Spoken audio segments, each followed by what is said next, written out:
Joining us now, former Pentagon official, Fox News national security analyst, KT McFarland, former U.S. ambassador to the United Nations, American Enterprise Institute senior fellow, John Bolton, also Fox News contributor. KT, what did you think just of that snippet of what she said at the VFW in the absence of any reaction, apparent reaction from the folks at the VFW? Whoa, is all I can say. Look, they have just been caught, Hillary Clinton and the Democratic National Committee have just been caught red-handed, rigging the system and really referring to America as not the greatest country in the world.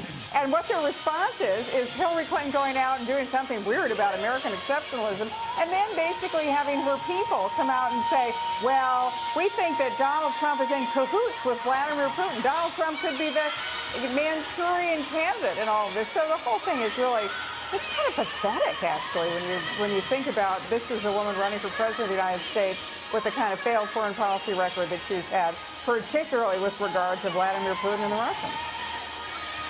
John Bolton, it didn't take long for KT to go there, so let's stay there. The idea that Vladimir Putin is orchestrating WikiLeaks, I mean, some of these folks here don't even acknowledge that WikiLeaks is responsible for releasing those emails of the DNC. They say Vladimir did it, or just Vlad, if you're more closer in contact with him. What do you make of it?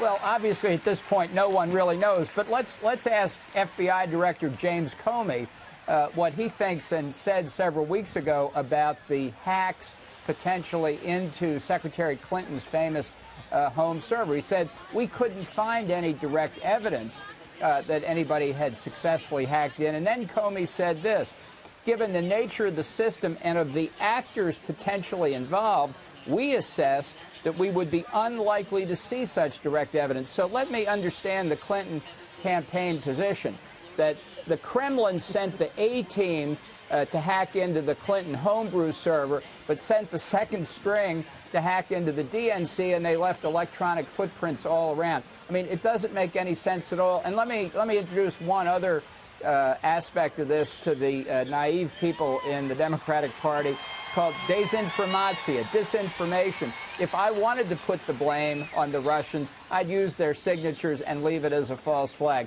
Fact is, nobody knows who hacked into the DNC computer. But John, Robbie Mook knows, the Democratic National Committee. And you know what's so important? I mean, they had derivative organizations of the Russian CIA directly responsible within hours, while we still, our agencies, specifically the NSA, the CIA, and others, still can't figure out who hacked into the Office of Personnel Management and declined to even hazard a guess. But within hours, we're certain of this. Yeah, well, Robbie Mook was able to find out who hacked into the DNC by citing experts. Let's get those experts back on Hillary's home server and reconstruct the 30,000 emails that are still missing. Oh, my gosh. Trump dismissed, as you know, KT, is basically ludicrous, Paul Manafort. But it was very, I mean, I can't remember a time when the national media would have been so quick to carry what is such a ludicrous proposition straight to the air, primarily the air, and to newsprint and the web. I mean, it was breathtaking, the velocity of their publication. Yeah, well, their conspiracies are in direct proportion to their panic about what's happening in the American electorate. But one thing I think is important to, we're laughing about this because of the absurdity of it, but one thing it is really important to say is Trump talks about a different relationship with Russia, but he's not talking about a different relationship in the sense of one of weakness. He's talking about the way Reagan did it. Reagan had a great relationship with the Russians because he negotiated from a position of strength, not a position of weakness.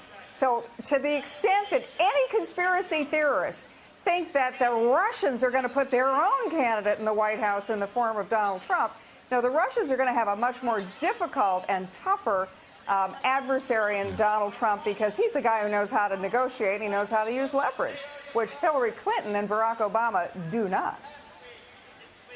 Let me ask you both here as we wrap up very quickly, if you will, please.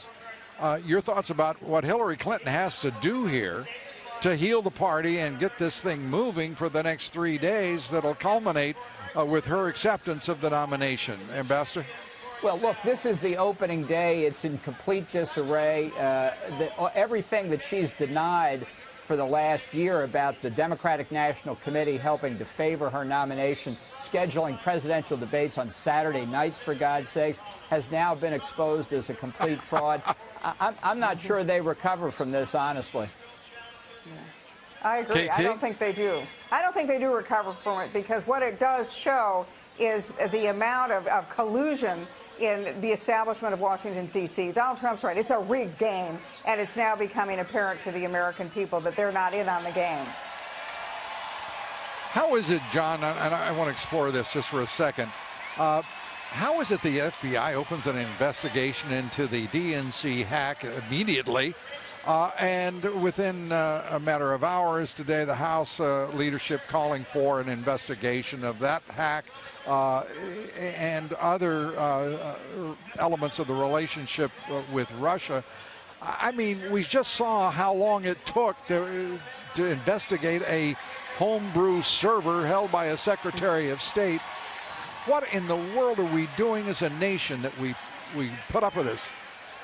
Well, I think it represents still further politicization of the Department of Justice. And just speaking as an alumnus, I mean, really, this should put Loretta Lynch's portrait, when they finally get one of her, in the Hall of Shame, along with Ramsey Clark and John Mitchell. And as for Director Comey, I can only conclude he's trying to save his job in the Clinton administration. This is just baffling to me, that they jump in and issue press releases about investigations they're starting and give whoever it is who conducted the hack into the DNC advance notice that they're doing it. KT, the last word. Well, I think the stakes for this election just went way up, because if Trump wins, Hillary Clinton is going to have a very different Justice Department to deal with. And the second investigation is still ongoing, it's still out there. And that's the one that, to me, has always mattered the most. And that's the connection between the Clinton Foundation and her decisions as Secretary of Defense. That's the corruption one. And if Donald Trump's elected, I think Hillary Clinton has a lot more legal nightmare in front of her. If she's elected, I think that investigation disappears into the night. KT McFarland, Ambassador John Bolton, as always, thank you both. Appreciate it. Thank you. Thanks, Lou.